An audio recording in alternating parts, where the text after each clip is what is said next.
Hello, everyone. This is Pastor Ryan Pronzinski of Christ Lutheran Church in Michigan Center, Michigan, and this is my Chair Chat Daily Devotion for Saturday, June 6th, 2020. Peace be with you. These video devotions are intended to help you engage your life of faith during these hard times, including pandemic and civil unrest and racial justice issues and economic problems and hunger and so much more. And so with engagement in mind, I encourage you all to take time throughout these videos to pause and reflect, take time to journal, have conversation with those around you, or do whatever it is you need to do to really engage these texts. In addition, with engagement in mind, I encourage you all to leave constructive comments, questions, or prayer requests in the comments section below, and I promise that I will get to those in the following videos. The readings that happen the readings that are presented each day in these videos come from the Daily Revised Common Lectionary, which is a church calendar reading schedule, and it can be found online. The readings for today are Psalm 8, which I will not be reading specifically today, so for details see June 4th's video. The other two readings are Job chapter 38, verses 22 through 38, which is a continuation from yesterday, June 5th. And then the last reading is John chapter 14, verses 15 through 17. These readings can be found in the description below. And before I get to the readings themselves, as always, I'd like to invite anybody out there watching these videos to join us at Christ Lutheran Church for our online worship services that we've been doing. They are live streamed on Facebook at 9:45 a.m. Eastern Standard Time, and the link to those videos can be found in the description below. If you can't make it for the live stream, they are recorded after the fact, and I encourage you to watch as you're able and hear the good news. All right, with all that in mind, I move on to the first reading, which again is going to be Job chapter 38, verses 22 through 38, which reads as follows. Before I start reading the verses, I just want to start out by saying this is God who is talking and responding to Job. And our reading reads as follows. Have you, Job, entered the storehouses of the snow? Or have you seen the storehouses of the hail, which I have reserved for the time of trouble, for the day of battle and war? What is the way to the place where the light is distributed, or where the east wind is scattered upon the earth? Who has cut a channel for the torrents of rain and a way for the thunderbolt, to bring rain on a land where no one lives, on the desert which is empty of human life, to satisfy the waste and desolate land, and to make the ground put forth grass? Has the rain a father, or who has begotten the drops of dew?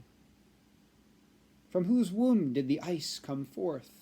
And who has given birth to the hoarfrost of heaven? The waters become hard like stone, and the face of the deep is frozen. Can you bind the chains of Pleiades, or loose the cords of Orion? Can you lead forth the Mazzaroth in their season, or can you guide the bear with its children, or with her children? Do you know the ordinances of the heavens? Can you establish their rule on the earth? Can you lift up your voice to the clouds, so that a flood of waters may come over you? Can you send forth lightnings, so that they may go, and say to you, here we are? Who has put wisdom in the inward parts, or given understanding to the mind? Who has the wisdom to number the clouds? Or who can tilt the waterskins of the heavens? When the dust runs into a mass and the clouds cling together. Here ends the reading. Lots of questions from God. So if you are new to these videos, like this is one of the first ones you watch, or the first one you watch, or you just have skipped a few, not a judgment, a description, and this is the first one you're seeing recently, I would highly encourage you to go back and watch the videos from June 4th and 5th, at least the beginning of each of them. I talk about Job there as well, because the last three, the first readings, Other than the fourth, because the psalm will be the first reading, Job has been one of the readings, and I've talked about Job and given an overview of Job, but I'm not going to do that again. Today I just want to simply focus on verses 25 and 26, which, to remind you, read as follows. Who has cut a channel for the torrents of rain, to bring rain on a land where no one lives, on the desert which is empty of human life? And I'll focus on these two verses for two reasons. One, we are living in a parched, raw, barren feeling time right now, like a desert or a wilderness, are we not? I mean, I would think you would agree with me. We feel like we are in a wilderness time where, life is not lush and green right now, metaphorically. I mean, the pandemic alone should be enough for you to be like, yeah, all right, that makes sense, Pastor. And we can sometimes feel like God is distant, far away, distracted, or worse yet, just plain nowhere to be seen.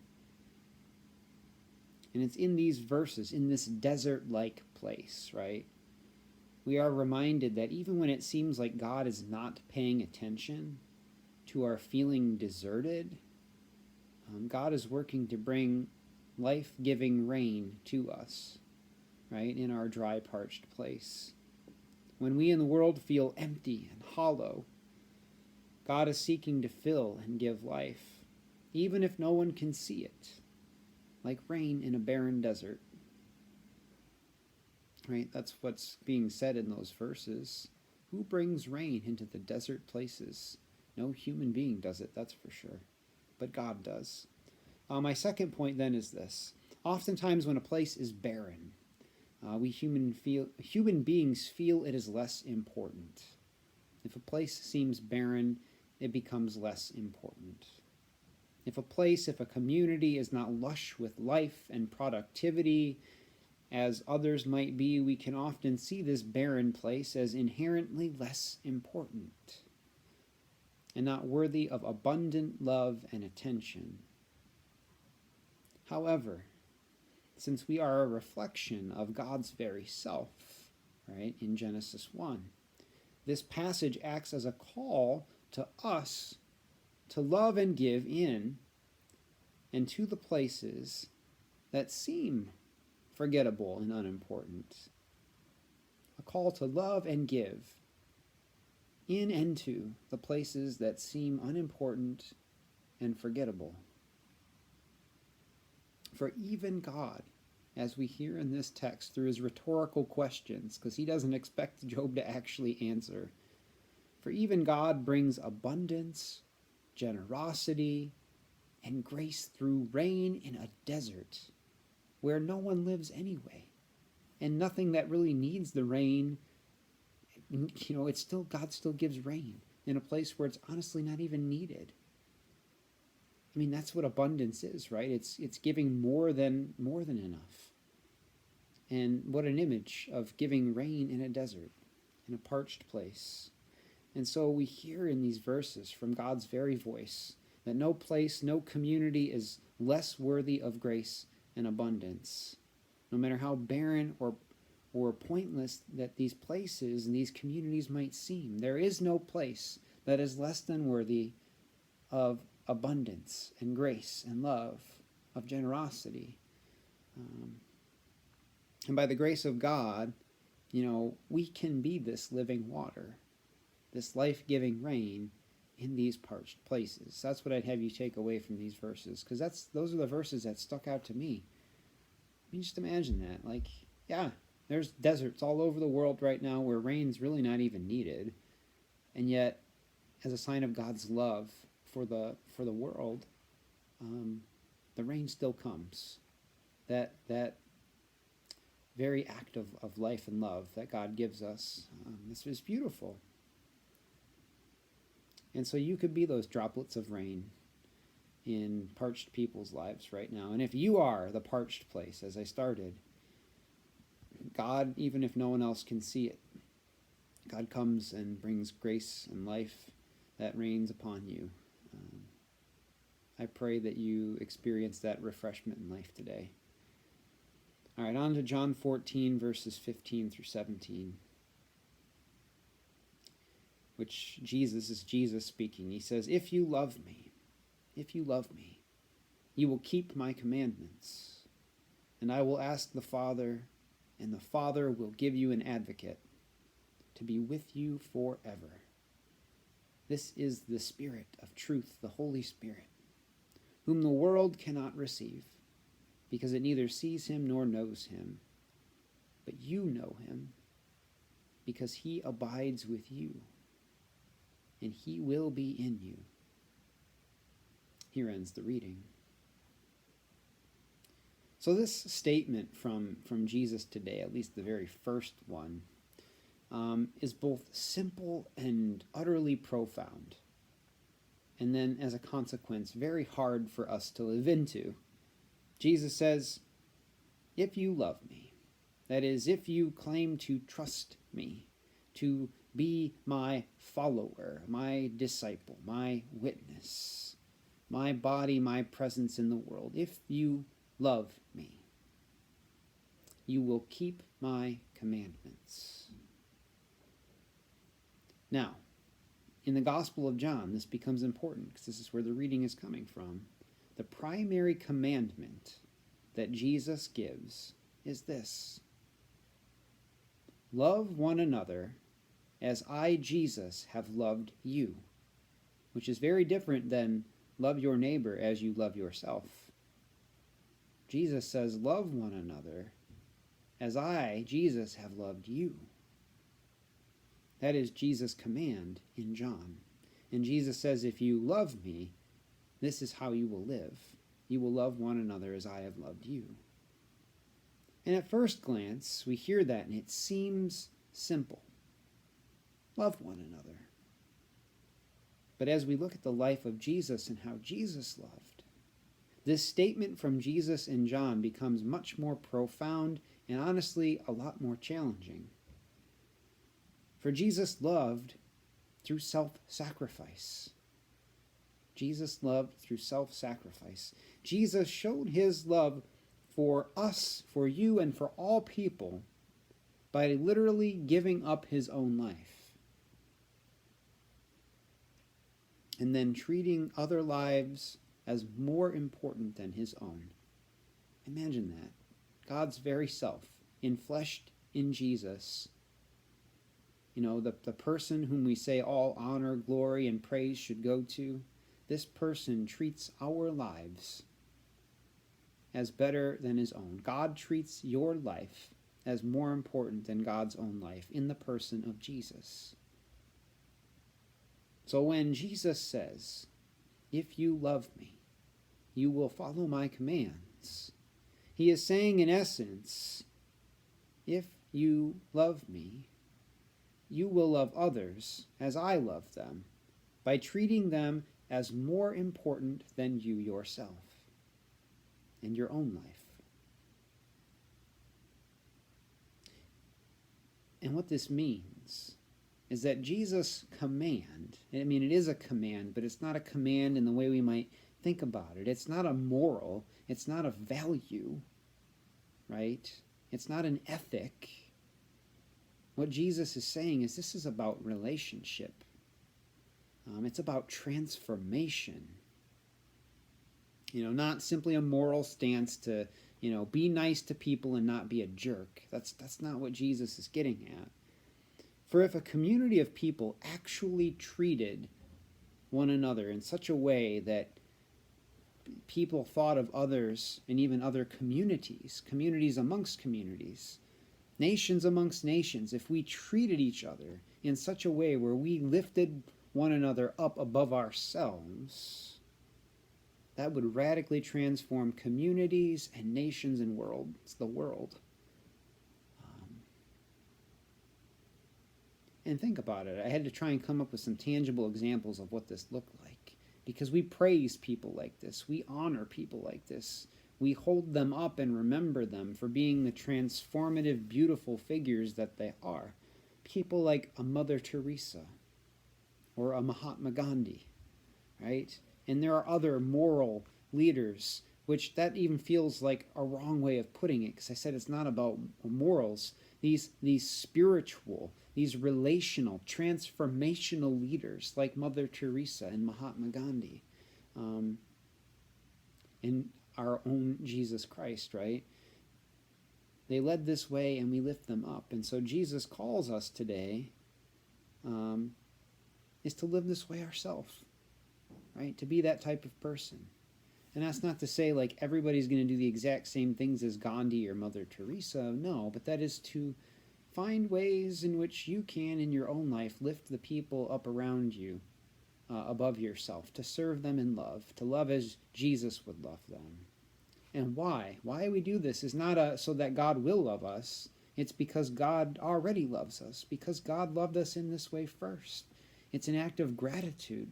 We say, thank you, God, for loving me and giving me this great gift, right? And in fact, we should be receiving it from the people around us. I mean, imagine that. If you had 7 point whatever billion people, or even just in your own community, some odd thousand people serving and loving you is better than themselves, why wouldn't you also be inspired to do the same thing in kind?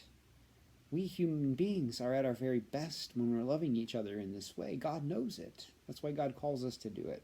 And that's why God does it for us. So, to help you with this, love one another as Jesus has loved you, lifting people up above yourself. How might you dip your toes into this? Because it's really hard to just go from being like primarily self-focused, I don't want to say selfish, but self-focused, and just trying to be nice and moralistic and do good things. How do we go from that to, dipping our toes into this sense of, relationally lifting people up above ourselves and transforming their lives? What does that look like? Where do I start? So I say, might you just start with a spouse or a sibling or a close friend, for all my single people out there right now? Like, I don't have a wife, so find somebody you can love in this way. What can you do in your life to elevate them in love above yourself today? Right? Might it mean that if this person whom you're going to try and love and serve is the one who normally makes you food, or normally reaches out and calls you, or maybe is the one that makes the plans, maybe you make the meal, maybe you make the phone call, maybe you make the plans, and you let them pick where to go or what to do, or something small. Just if you start building that spiritual muscle and then seeing the results of it, right, it might inspire you to do more of it and with more people. Because that's what I have in my notes. You'd be surprised that as you begin to love people in this way and you worry like, well, then I'm just going to run out, right? I'm gonna be drained. No. You'll be surprised as you love people in this way. The love will find its way back to you. That's a promise. You will get your fill. Remember, God is a God of abundance. Even if you become a parched place like in Job, God sends the rains there too. You will be filled. That's a promise. So then if you're like, well, I kind of already do this with the immediate relationships, Pastor. I do try and lift my spouse above myself, or my siblings or family above myself, my children, whatever, or my close friends. Then I ask you, then how might you branch this out further to the people that you either don't know very well or don't know at all? How might you just decide to take up the act of service and love of, mowing another neighbor's lawn when you're out doing yours for free? Just do it, right? Don't ask anything in return. Just do it, right? Or if you're out washing your car, if your hose will reach that far and your bucket and everything else, go wash theirs too, right? Or maybe it's just inviting your neighbor over for a meal. I mean, unless you really love to cook, that might be even more incentive to bring them over because you like to do it. But if you don't, and you're like me and you're like, yeah, I cook occasionally, because who wants to, cook and clean and do all that work for just oneself? Invite them over for a meal. Everybody's got to eat. And Jesus did that all the time. He invites us to his table every Sunday. Might it be this, if you're like, yeah, I'm not very good at physically doing stuff, If you're standing in line at the grocery store and you're fortunate enough, blessed enough with the resources to do this, bring an extra $100 bill with you next time you go to the market. And then when you're going through the line and you notice you got somebody behind you, slap that 100 down to the cashier and say, put this towards the next family or person's total, or whoever, the next people that come through. And buy their groceries for them. And then just walk out. Be generous, right? Jesus would do the same for you. When people were hungry, what did he do with 3 loaves and 2 fish? He fed thousands, right? That's not quite as relational as I'd like it to be. I mean, if you mow your neighbor's lawn, they'll probably want to talk to you and you get to know them then. If you're washing their car, they'll probably come out and be like, dude, thanks, right? The grocery store thing's not terribly relational, but, maybe it's a restaurant thing then when you start going back as you're able to ask for the same server and tip them well and ask them about their lives and how you might bless them. I don't know. I'm just kind of off the top of my head. Think these things through. What can you do to lift people up above yourself in love and serve them, just as Jesus has done for you? This is the exercise here. These are all things to ponder. And as you do, again, why do we do this? This isn't a moralism. This isn't to make ourselves look better or feel better. This is about experiencing God, right? Because the promise from Jesus is that you will taste and see Jesus. Have a very tangible experience of the living, loving God as you serve people in this way, right? Because it's in John 15, the very next chapter from where we read today, that we are reminded that Jesus is the vine and we are the branches. And apart from Jesus, we can do nothing. And so that means that Jesus is there helping to bear fruit and life as you serve and love. Jesus is there. Where there is life and love, Jesus must be, because apart from Jesus, it can't be done. So you will be able to taste and see that Jesus is there. And don't we all want to just be able to see the face and love of God in our lives every day? And we see that as we lift others up above us and love them as Jesus loved us. That's the promise today. So I'll end with that, and I'll say peace be with you, and I will talk to you on Monday.